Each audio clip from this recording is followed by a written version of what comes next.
Après 5 années de transformation, d'heures heureuses et difficiles, de crises exceptionnelles aussi, ce jour du 24 avril 2022, une majorité d'entre nous a fait le choix de me faire confiance pour présider notre République durant les 5 années à venir. Je sais aussi que nombre de nos compatriotes ont voté ce jour pour moi, non pour soutenir les idées que je porte, mais pour faire barrage à celles de l'extrême droite.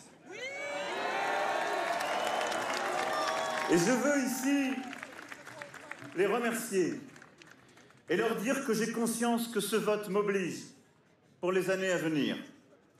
Dès à présent, je ne suis plus le candidat d'un camp, mais le président de toutes et tous. Enterrés, nous l'avons été 1000 fois, et 1000 fois l'histoire a donné tort à ceux qui prévoyaient ou espéraient notre disparition. Dans cette défaite, je ne peux m'empêcher de sentir une forme d'espérance. Ce résultat constitue pour nos dirigeants français comme pour les dirigeants européens le témoignage d'une grande défiance du peuple français à leur égard qu'ils ne peuvent ignorer, et celui de l'aspiration largement partagée d'un grand changement. Nous lançons ce soir la grande bataille électorale des législatives. Le score historique de ce soir place notre camp dans d'excellentes dispositions pour obtenir un grand nombre de députés en juin prochain. Madame Le Pen est battue. La France a refusé clairement de lui confier son avenir et c'est une très bonne nouvelle pour l'unité de notre peuple. À présent, M. Macron est le plus mal élu des présidents de la Ve République. Il surnage dans un océan d'abstention, de bulletins blancs et nuls.